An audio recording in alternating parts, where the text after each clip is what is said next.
Hello, everybody. Happy Thursday. Welcome to another UJAM release live stream. My name is Adam. You may have seen me before. I'm a product manager at UJAM, not for PERRCS, but I'm excited to take a look at PERRCS today live with the one and only Boris. Do you want to take an introduction, say a few words? Hey Adam, of course. Hi everyone. Uh, nice that you tuned in. We're going to show you our newest little baby in the Symphonic Elements series today.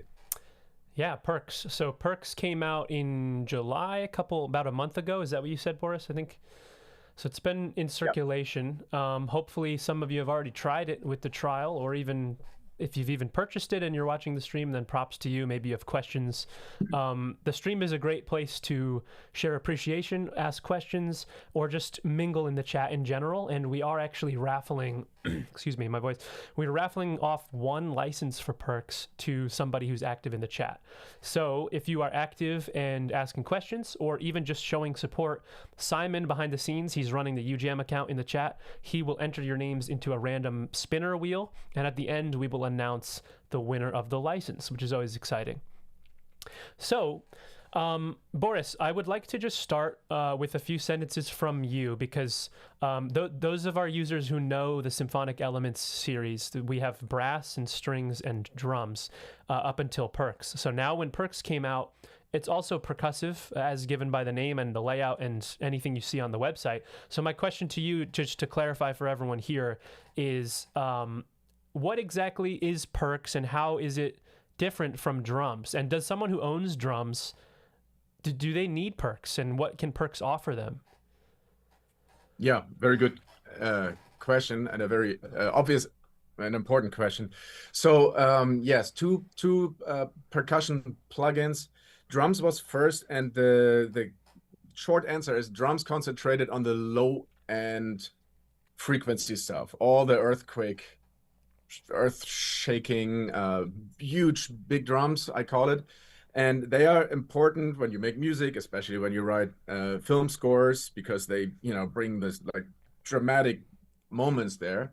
PERRCS, on the other hand, concentrates on smaller high frequency percussion, which you usually play a lot more, and it creates this like everything sizzling up there. Everything that creates urgency, in film scores is what you keeps you on the edge of the seats. So these two are, yes, both percussion, but have very different, functions. And if you play them together, then you get the whole crazy wall Got that we it. know of. Yeah, Yeah. so in drums, are you able to recall like what specific instruments are in drums, and then what instruments you actually brought into PERRCS? Like what are we getting out of PERRCS? My understanding is there's like sticks and a couple of other, like you said, top level, higher frequency instruments. Yeah, both of them have a lot of instruments in there. Drums, everything that is, bigger than a few feet is in there. Like the Grand Casa, bass drums, taikos, everything that's Mm, huge is in there. Um, PERRCS has, yeah, you mentioned sticks. Sticks is super important. okay. I mean, this is also like, representing Hans Zimmer's library. So if you listen to Hans Zimmer's scores, very often you have some time ticking element somewhere in the back, or sometimes actually super in the front, Hmm. um, in the music. So there's a lot of all kinds of sticks that we could find. They were all recorded in Air Studios. They sound amazing. Smaller percussion, rototoms, high rototoms. There's also some technically big drums in there, but then we use rim shots or Ah, okay, special techniques of that.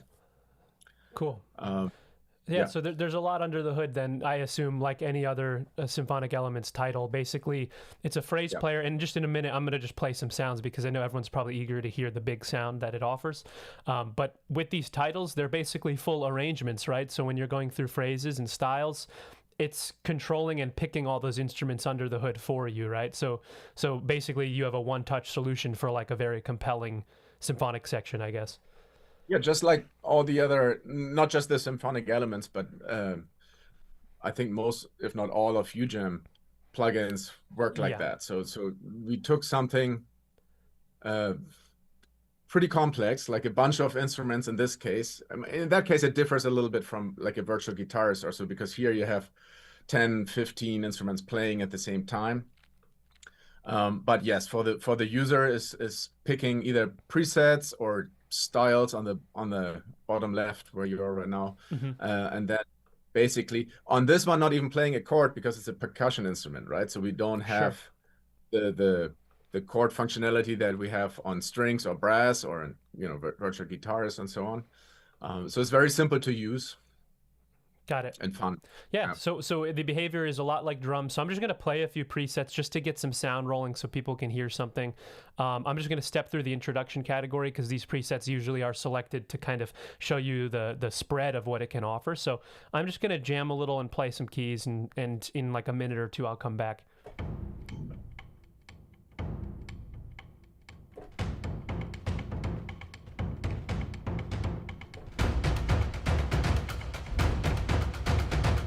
Nice, that's pretty cool. Let's see this one. Yeah, a lot of stick stuff.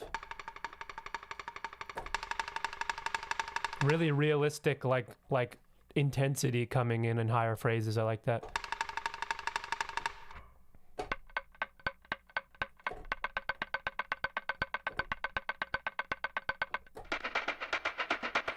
And so the preset categories, I'm assuming there's a lot of categories here. I haven't, and just for everyone watching, I actually haven't really played with PERRCS very much. I've been occupied with other projects, but I'm excited to like see what in real time to see what it has to offer, kind of in parallel to all of you guys who haven't seen it either.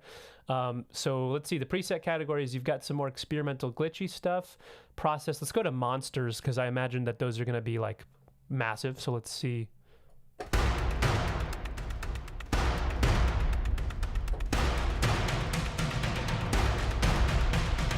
Nice, that's huge.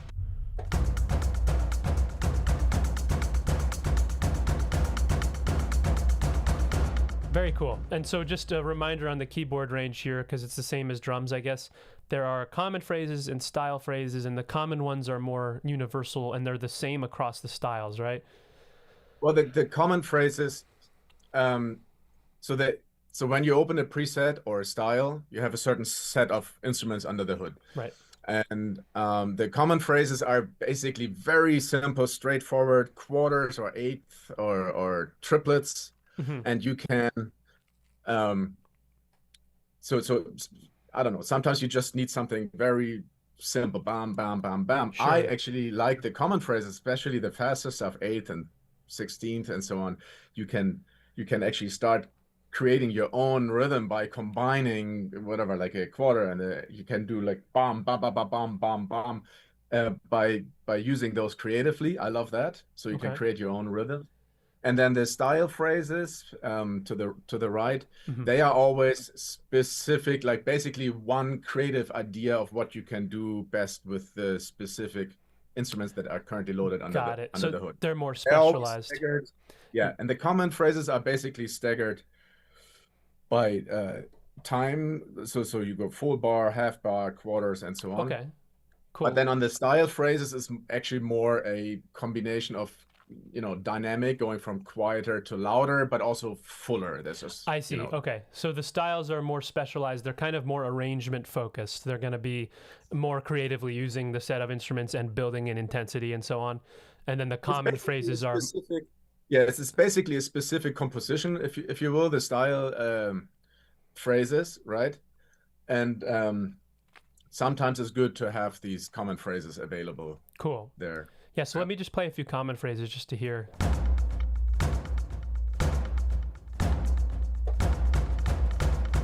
Nice.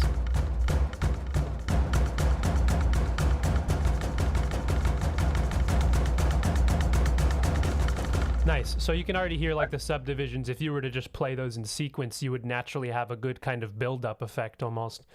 And then, yeah, then the black keys here are more like one-shots, right? The hits and the medals are kind of add-ins. Exactly. So the hits, it's always a low hit and a high hit. Low and a high. Exactly. Cool. And then the medals are... You're here multiple right now because there's a heavy delay on it, but it's actually just one hit each. Oh, true. Let me turn off the... let's turn off the ambience delays. Oh, that's fine. That's too many. That's all right. Exactly. So metals. You have the metals. The metals are also different each time. Sometimes you have whatever anvils fit better. Mhm. And then you have the intros, fills, and endings on the black keys to the right. And those are phrases as well. Those are phrases. Exactly. Cool. But they are usually made in a way that they are good, good to ease into a rhythm, if you will, but you can also just use them as additional phrases themselves. And Gotcha. then the same with the fills. They are meant as fills, but sometimes you might just use the fill. Yeah, you could use it as a straight up loop too. Right. Yeah, so we got a couple questions about these phrases here. So someone in the chat is asking, can you modify the phrases to make them your own? In Symphonic Elements, you cannot. In other UJAM products, you can. But the reason for that is because with Symphonic Elements, which we were just talking about, Boris has designed these styles to pick and choose different instruments. So unlike, for example, a virtual pianist or a virtual drummer, where it's always the same instrument or kit, those are changing. So you can't actually just drag MIDI out because all the mappings have to change in the instrument under the hood. So in this series, you cannot access the styles or customize them. But for that reason, we give pretty good flexibility in giving you control. You have common phrases with common subdivisions. You have style phrases. You have fills, intros. And then with the intensity, the mod wheel, the mid-max, that allows you to also dial in the intensity. So there's a lot of customization you can do to play these phrases in a way that works for your production. And then for example, Adam, real quick, when I use these myself in my film compositions, I very often don't play high intensity phrases, but like lower ones that leave space, and then I actually use the two hits buttons and add you hits can customize so it fits them. whatever my music is. True. Yeah. That's I've done that too, actually, with drums. I think in a production, you can use the phrases and then make a second track or whatever, and pencil in the hits where you want them. Exactly. And then when you change presets or styles, those hit instruments are also different too, right? Sometimes. So the hits are always taken out of the context of each loaded. style. Yeah. So that's why they always fit in to whatever you have currently selected. Cool. So someone, let's see, question. So it has samples. So yes, I mean, it has samples under the hood. Boris, do you have anything you want to share about like how this is actually working under the hood? Like, are the samples all one shots, or are they, how do they feed into building a phrase, like a phrase player? There's not one answer to it, but yes, it's samples. It's mostly one shots. I think on the percussion instruments, it's a little different than strings and brass. On the percussion instruments, I think it's actually all one shots. Okay. And then it's basically a kind of an internal MIDI sequencer, if you will, underneath. Sure. That we programmed that that plays when you hit a key. Got it. Okay. And then someone asked. It's usually like 6, 7, 8 tracks playing at once. Usually, when you press one key, as you just heard, you hear high stuff and middle stuff, many different instruments playing. That's also what you just mentioned, Adam, why it's tricky to make that accessible, because it's not just one instrument. It's a whole composition. Yeah, exactly. So someone asked a question a while back I want to circle back to, because it is a good segue into like using drums and percs together. But before I get to this question, I want to remind everyone else that if you're asking questions or showing your support in the chat, we are raffling off a license. So your name will be entered and you could win percs for free if you're active. But so this user asked, they said, do you have any workflow tips for seamlessly integrating percs and drums in a project, especially when trying to combine rhythmic phrases from both libraries to make a cohesive track? And Boris, I think this is what you were showing me before we started the stream pretty much. Because the keyboard layouts are the same, Boris was telling me you could arm both of the tracks in your DAW. So in Ableton, I'll arm both drums and percs, and I can play them with the same keys because the mappings are the same. And almost every time they will sound cohesive together, regardless of what styles are in each. So like, for example, let's just play whatever's playing here. Let's pick a couple like less effecty, let's see. So I'm now playing the same note on both percs and drums. at the same time. And I'll turn them off so you can hear what each one's doing. This is PERRCS. And this is what drum's doing. So like Boris said, it's adding that low meat. I can already hear that. So when you play them together,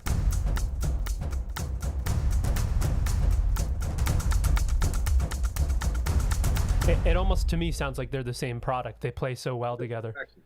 Yeah. But that's also how you actually in whatever, let's say contemporary film scoring, that's how you treat percussion anyhow. You know, you throw a bunch of instruments on top of each other. And try to fill all the frequency gaps.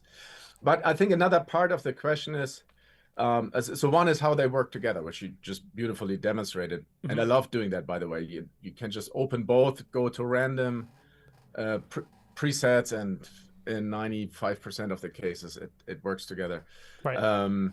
In terms of, I think if I'm understood correctly, part of the question was also the workflow. So you're writing a piece of music and then you open the UGEM plugins. Mm-hmm. So how do you get to your goal the quickest?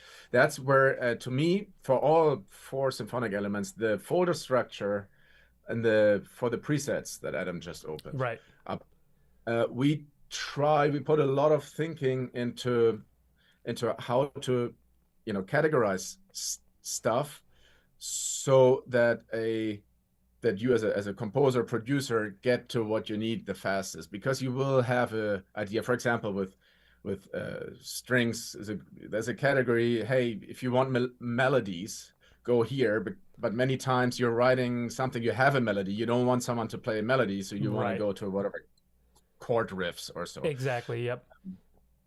And it's a bit of a mix, because it's not just about the MIDI arrangement underneath. It's also what does it sound like. But that's why we have in strings different folders than, for example, for percussion instruments. But you will have probably an idea: do I want glitchy stuff or do I want natural sounding stuff? Do I want monster stuff, or do I want in PERRCS, for example, just a ticker? Then there is a ticker folder. Sure. So I think those folders actually are a very important tool to get everyone to what they need as quick as possible. Totally. Yeah, that makes sense. So you can actually go in the presets. Let's do that quickly. So if I go natural, let's see what categories are in drums.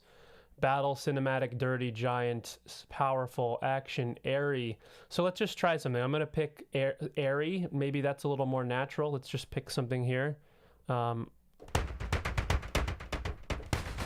Yes, it's a little cleaner. And then let's go to natural in PERRCS. And I'll just pick a random preset and I'll arm both of them again.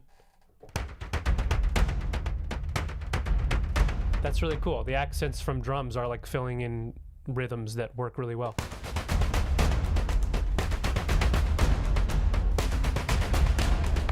And you should be able to conduct the mod wheel together too, right?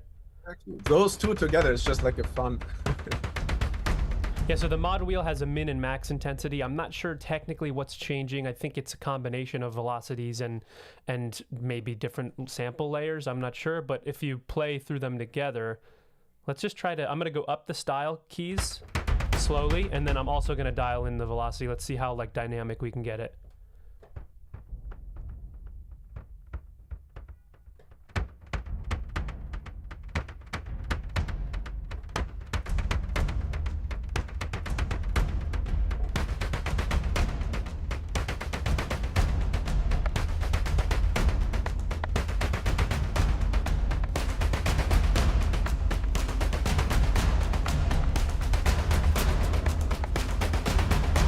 That's impressive how easy it is, and I mean, everyone just saw that I picked random presets from categories that I decided on.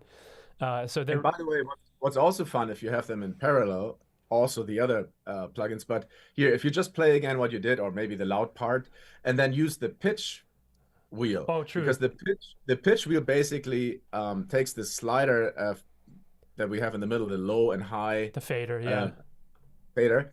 And if you play, like, just play one of the more intense notes, yeah, then you can. I love using the pitch wheel. Just go, like, you go up and then it plays only the high stuff. And then Okay, Can create like breaks. let's see.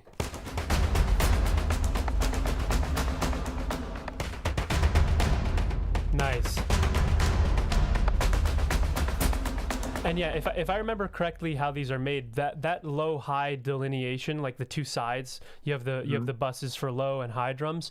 That's actually just the type of sample. It's not cross fading frequencies. It's not filtering. It's just picking the instruments that are low and the instruments that are high, right? So you're not getting any artificial filtering. You're actually just sectioning out the instruments, right? Exactly. It's two buses that we have for all symphonic elements actually. And yeah, so it's two buses, even with strings, we have like cello and basses on the low and violins and so on the high. There is a filter that they all have, this highlighter in the True. middle to the left. This one. That does does the filtering. That's a Now filter, this right? you're touching one instrument. Got it. Now, Okay. but that does the artificial filtering, but the other one is really just like two buses with actual different instruments on it. Gotcha. Someone is asking, how dry can the drums be? So I think they're probably talking about the raw samples. If we go to just PERRCS now, I turn drums off. I know there's ambience and there's effects and there's delays. So if I turn all those off, I think they're curious, are the samples inherently very reverb, or are they pretty dry usually? They are all recorded at Air Studios, so it's not like a dead little studio. So they all have a Natural. room on it. Yeah. Yeah, but if you maybe go to the natural folder, has all the ones. Okay, let's go to the natural folder. Let's just go through these. So these are mostly unprocessed, right? So I think, yeah, you turn off that reverb and then. So yeah, they definitely have a yeah. Yeah, but if you go through them, yeah, turn this off too. The Finisher, yep. Yeah, because it views up. Let's hear like the one shots. But I mean, what do you know about that studio? Because that raw room that you're hearing in the recording sounds to me very awesome. Like that's part of like the magic of why these sound so good. Is that space that space like a really good sounding space where they recorded these? Yeah, that is one of the big legendary studios, and for Hans Zimmer, that is his #1 studio where he records basically everything, or Got it. whenever he including his sample library. It's the most beautiful sounding room. I agree with that. But here, one important thing, there's this shape slider that we have. Sure, right here, right? Yeah, exactly. We can link them. And that gives you a way of, we created this weird combination of that it changes attack and release. But in general terms, if you go to the left, everything becomes tighter, and you're also cutting off the tail a little bit. So if you want less of the reverb, like the stick we just heard has a lot more than even others of tail in there. So if that's, for example, on the high bus, and then you can probably with a shape slider cut a lot of that out. Yeah, sure. So let's see what that sounds like quick. Oh yeah, that immediately sounds way more dry. So it's good that you have the ability to kind of dial down that natural reverb a little bit here. Absolutely, yeah. And I mean, when it gets way extreme, it's a little artificial sounding maybe. Yeah. But that's sometimes fun too, because then you can slap your own reverb on it and it makes it sound more natural again. And there's a lot of sound designy presets for maybe non-orchestral music where I'm going all the way to the left and really just use this tiny snippet, and then you do the rest with, like, you put delays on it and reverbs and create your own. Yeah, I remember in brass that we had a similar control. I forget. Yeah, it's a shape again, but the shapes are a little different looking. And I remember that did the same thing. You'd get one that feels more a little experimental, and then you slap the more creative finishers on it, and it just comes to life. So some people are asking on the topic of the samples, they were recorded in air. Someone's saying, or all of them recorded in air? Like if I use brass and strings and drums together, are they going to have the same cohesive natural reverberation? You know, I think that's the nature of the question. Yes. Strings, brass are 100% air. Percussion is actually not 100%, it's 90 something percent. because some were also, they were all recorded in amazing studios, so like Sony and so on. But I would say it's north of 90% with the percussion that it's from air. Cool. Cool. Yeah. Let's see. Yeah, it would be a useful sound in hip hop. Yeah, for sure. I remember reflecting on that for brass when we made brass, like those pop horns. Let's see. Let's see. I really like it. The only thing I'm worried about is that I'm almost 100% sure these loops will soon be heard absolutely everywhere and will all sound the same. Yeah, I mean, so that just depends on how you're using it in your production. I mean, that's the same with any product that exists for music production. You have splice, you're noticing these loops that are the same in songs.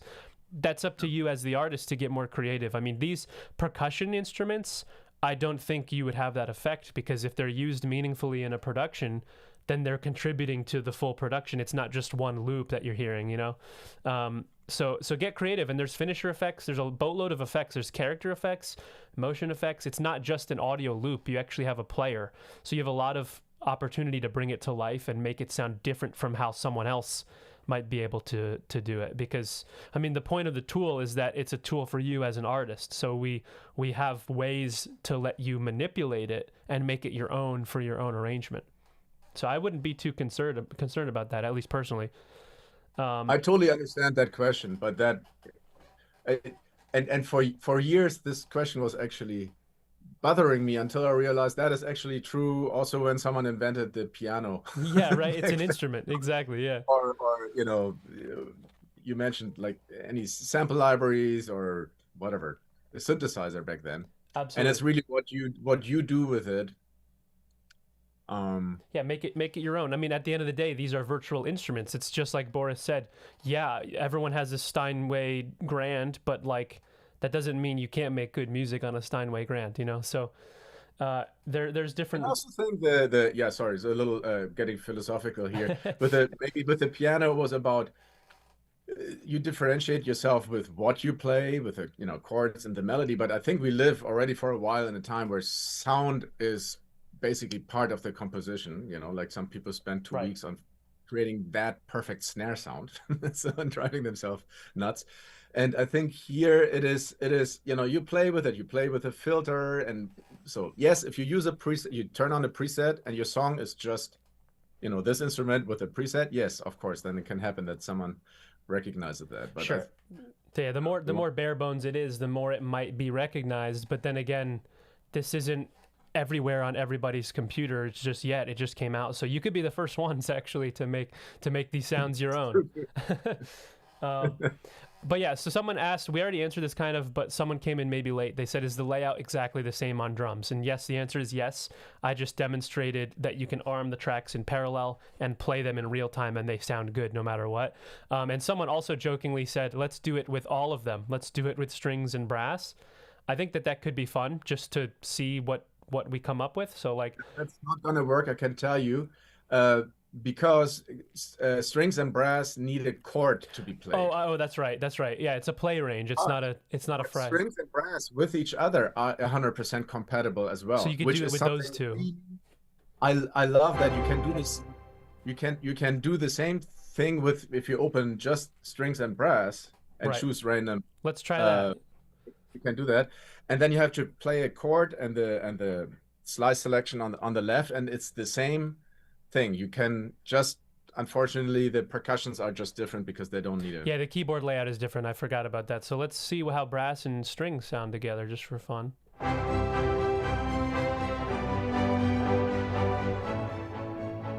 I'm starting at low velocity now.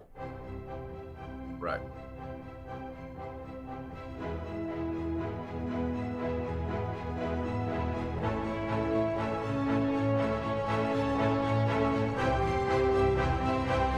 Yeah, so it definitely works with those two as well. So you could do them in sections. You can conduct the percs and drums together once you have something in brass and strings that you like, or you can conduct brass and strings to come up with like an arrangement first.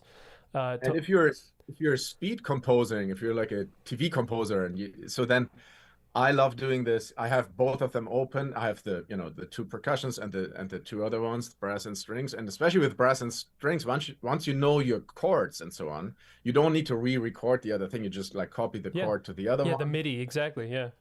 and then switch through until you find a preset of brass that fits maybe the preset of strings that you already like. Yeah, and then someone else, yeah, you can make them your own. Print them to audio, chop them, resample, repitch, reverse. Exactly. I mean, at the end of the day, they are also great sounds, so they could be treated as loops in the same way that splice loops could be treated. So it's really just the having the option to conduct it more meaningfully is something that is coming naturally with the virtual instrument. Well, and splice loops is the more I think about the, you know, or spend time with the UGEM plugins. That's really the big difference because splice you really usually have a sample in whatever D minor and that's it. So Right. if your song that you're working on is in something far away like G sharp, you're out of luck. You cannot stretch it.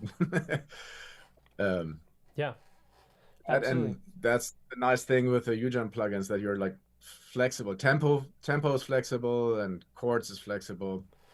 Totally. So let's do a little more perks demo. I think it might be interesting to look at some of the finishers and effects because there's some crazy effects usually. You can get more experimental, or maybe I'll jump around some of the more experimental preset categories here. Like let's see, Ticks sound design. So what does Ticks mean, Boris? I'm seeing this in the presets and also the styles. Yeah. So Tickers. ticks, yeah. If you go one category up, the ticks natural, Sure. uh, that it tickers, you know, that we didn't find a better name. That's basically this like clock, like sticks. Everything just makes a tick tock. Got it. In there. That's really on those also on the ticker um, presets. There's very often not even anything low playing on the low bus. Oh, okay. We heard some of the other, you know, like where we monsters, where we do also have some low drums because it's Sure. kind of just more. Sure. But on the tickers, it's everything is just the ticky tacky clock kind of stuff. Mm-hmm. And then the natural one is when you play it, you will hear it's just like there's reverb on it and And it's a raw. little boost. Yeah. That's kind of exactly. So these are ticks. Yeah. Nice. Yeah.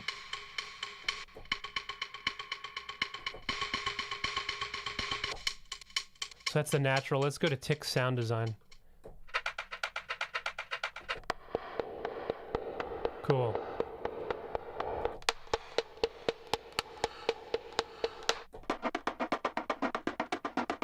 So yeah, a little more experimental, glitchy, lo-fi, sometimes reversey. That's all coming from the. I'm curious about atmospheres. Let's see. Yeah, these are more like atmospheric and Foley kind of. That's good for like suspenseful scores. Mhm.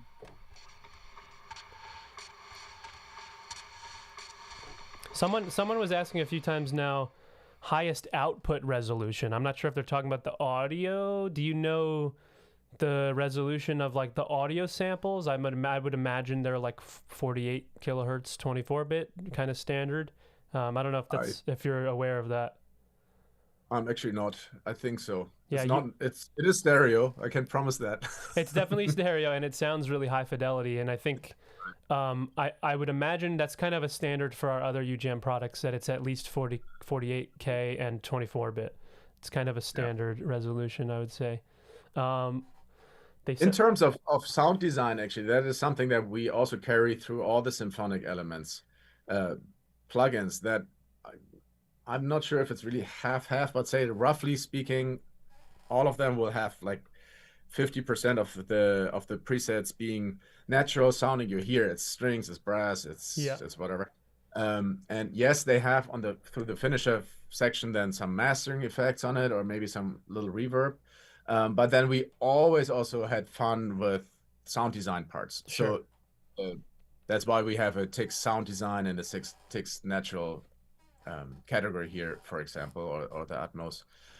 Because I think that's also a strength of UJAM because Yes, sometimes you need strings and brass. It's very bread and butter. But more and more, we also, venture into crazy creative areas these Yeah, days. yeah, you have to be able to if you want to make some unique. That's part of the standing out topic, you know.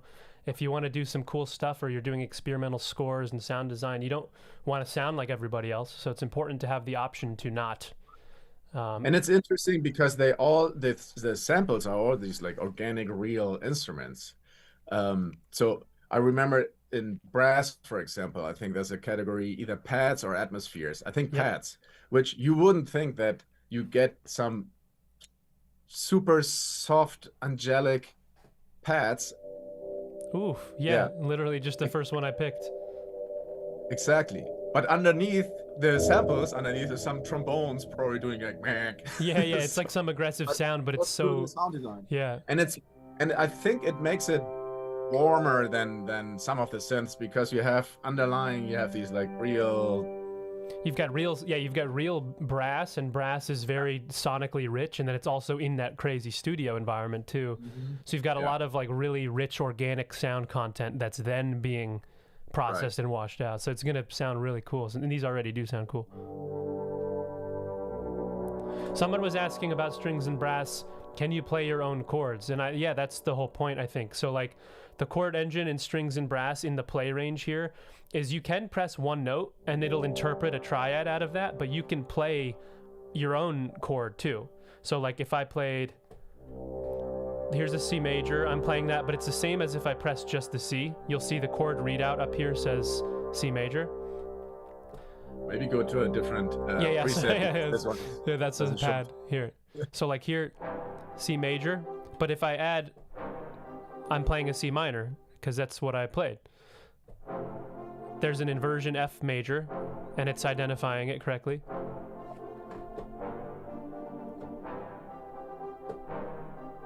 And then you can actually set a key. It gets usually more intelligent if you know what key you're in. So you can pick a key, and that kind of helps the phrase player better identify what you're going for. But yeah, it's a fully playable play range. So usually you can write your own chord progression in MIDI and have it play on strings and brass, and it'll bypass the kind of auto chord feature. But yeah, totally possible with strings and brass. Not in percs and drums because again, they're just percussive. They're not tonal. So the keyboard layout is just phrases. Let's see, what else do we got? Does anyone want to see anything specific in percs? Let's see. Can you please play a few more presets? Yes, absolutely. That's a simple request.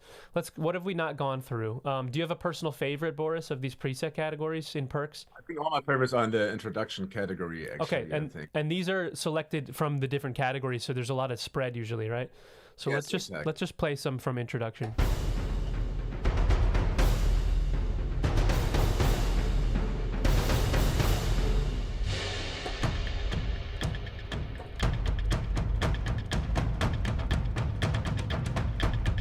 Cool.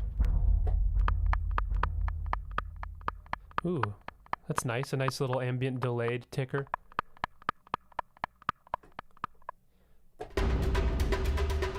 Ooh.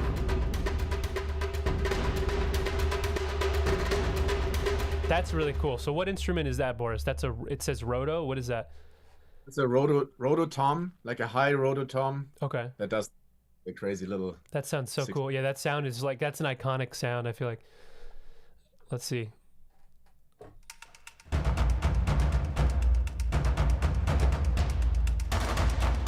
And this preset is a good example to show the low and high drums, like, because there's clearly a very clear high drum. These sticks. And then if you go back to low, you clearly have a low division. And you can turn those off. You can turn the sections off. And they have their own separate processing for character effects. And the character effects are a lot of usable effects like filtering and saturation and lo-fi, yada yada. The motion effects are usually rhythmic or delays, I believe, gating, pumping. So that's where a lot of the sound design can come in, is the motion effects and the main finisher. The main finisher has like Beyond. Usually these are like crazy, if I remember correctly. Let's play the Beyond preset. Let's see. Yeah, like right away. That's crazy. fragments. Nice. Yeah, those are specifically, we always have specific finisher effects for each plugin. So the finisher effects here are different than the ones in brass, for example, because for percussion, there's, you know, other effects that make more sense, and they were specifically created and designed for the use with percussion. Right. Sure. Yeah. So people are saying, yeah, I am playing it with a MIDI controller. So anytime you see the notes show up, I'm not clicking them. I do have a MIDI piano in front of me. So I am actually playing with MIDI right now. A lot of people are requesting a choir plugin and asking about what's coming next in the series. I don't have any information about what's next in the series, and I'm not sure it's been decided yet, but choir has been something we've been talking about. I think it would take a good bit of thinking to figure out how to make that work in the same engine, the instrument engine, but it's not entirely off the table. I just can't say anything about whether we're doing it. Yeah, I can't say anything either. We're looking at a bunch of things. I have information, but I cannot share it. Exactly, yeah. It's one at a time. We just made a new one. Hopefully you like this one. We'll do the next one as soon as we can, with what's needed. We also don't like to force out titles that are just like, oh yeah, another like of the same, like a second brass or whatever. We like to make sure that there's like a clear need for a new set of instruments or something that's definitely missing from the series. Also, choir as a composer, I can just share that choirs are tricky, because if you properly compose for choir, you have actually, it's all single lines and it has words, and that is very specific about choir. Yeah, true. That's a whole other variant, is like, what are they saying? There's always been these two categories, the you know, already the Yamaha and Korg, like the keyboard synthesizer choirs that just do that's not a problem.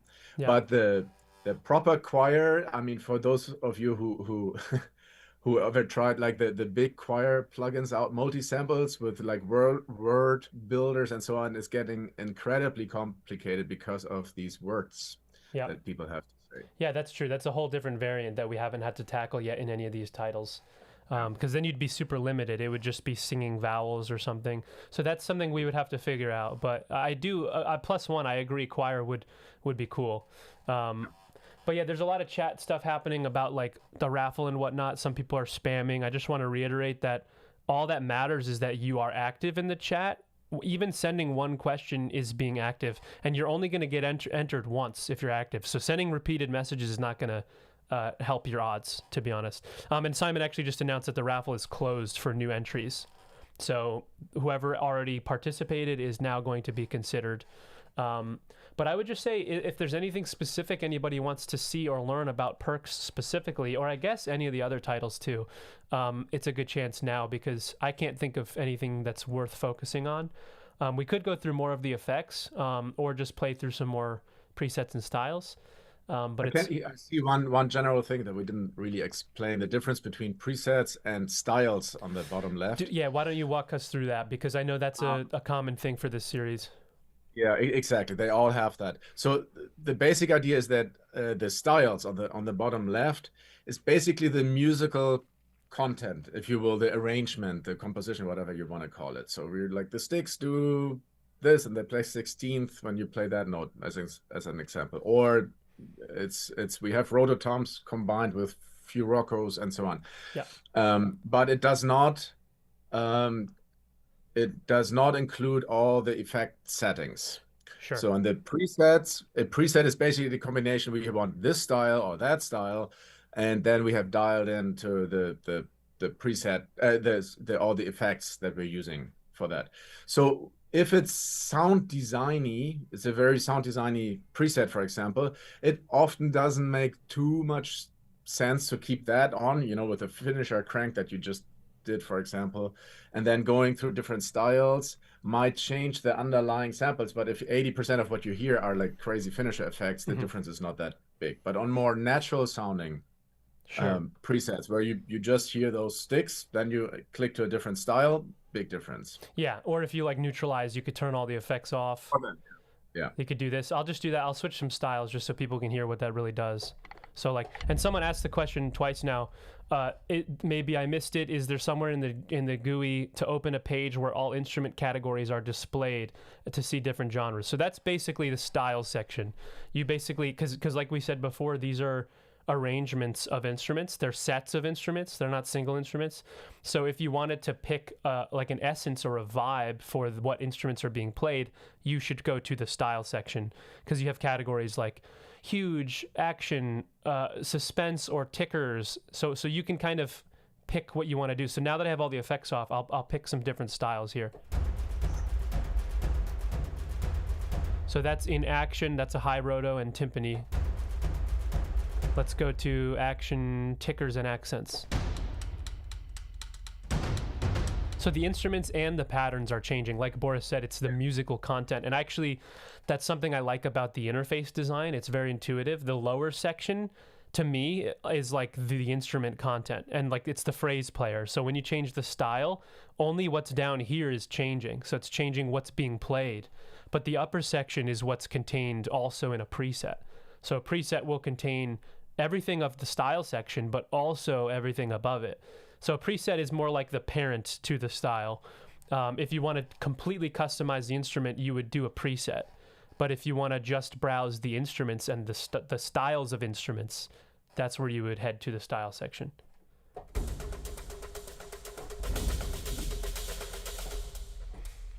Yeah. Very good thing to clarify, and that's the same in all the products. The styles are always down here near the keyboard, and then the presets are always at the top, and they all have categories to help you navigate them. So if you're really just getting started with PERRCS and you're just opening it up for the first time, go to the presets and see what it has to offer you, and then you can customize the presets, save them as your own. But if you feel like you know what you're doing in here already, then you can just neutralize all the settings and start with the styles. Maybe you're looking just for a specific part or type of instrument for your production, and you can start there and then build from the ground up from there. So yeah. Let's see what else we got coming through the chat. Any other questions or comments about PERRCS? Otherwise, I feel like we have given it a good spotlight here, and we could probably start wrapping it up and maybe announcing the winner. But yeah, I'll give you another second to ask questions. And Boris, if you want to say anything else or any other topics we missed. Most of it. I mean, there's still, of course, like endless details about the timing, that you can switch everything in half time, for example. That is especially for percussion instrument, but for all of them, important. There are another timing little metronome symbol. Oh yeah, yep, sorry, the timing settings. Right, that allows you to dial in a swing and set the relative speed of the phrase, right? Yeah, they also all have that, and it's important because sometimes you're like at 70 or 140 BPM, depending on what kind of music you want to do. But yeah, I think we covered. All right, yeah, and covered all the parts. Yeah. Simon also just announced the winner. We have our winners. Congrats to Anuka. I won't try to pronounce Anuka K and Romhead Tech. We decided to give away an extra license because of the amazing engagement. We thought we were doing once. That's great. So congrats to you two on your free license to PERRCS.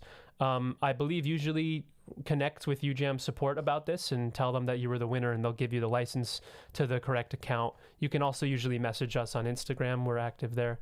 So those two users, congratulations again on your win of PERRCS. But for everyone else, if you haven't tested it for yourself, download the free trial. It's definitely full access free trial, I believe, for 7 days. So see what you can do and see how it works with other titles you already own. And if you don't own the other titles, then trial them all and see which ones work in your workflow before you buy. We want to make sure that the product is serving you before rushing you into a purchase, unlike other companies. So this has been fun. Yeah, I mean, it's been good walking through PERRCS because, like I said, I didn't have much time myself to check it out yet since the release. So this was fun for me. Now I know how to use PERRCS in my own productions, and hopefully you guys do too. So +1 to what Simon said about the engagement. There have been a lot of viewers in this stream and a lot of messages. So this was awesome, and I'm excited to do this again for the next release. Boris, thank you again for tuning in. Your knowledge is highly valued here because you are the man behind the scenes making this thing come to life. So we appreciate you tuning in. Perfect. Perfect. You're welcome. And thank you for letting me talk about it. It's my favorite topic. Absolutely. All right, everybody. Well, then we're going to sign off on that note. Enjoy the rest of your week and weekend, and go give PERRCS a try and share what you create with us. Tag us on Instagram, send us messages. If you have questions or comments or even frustrations, hit up our support line. We like to learn from you guys to make sure that the products are always serving you. So yeah, on that note, everybody, have a good one, and we'll see you next time. See ya. Bye.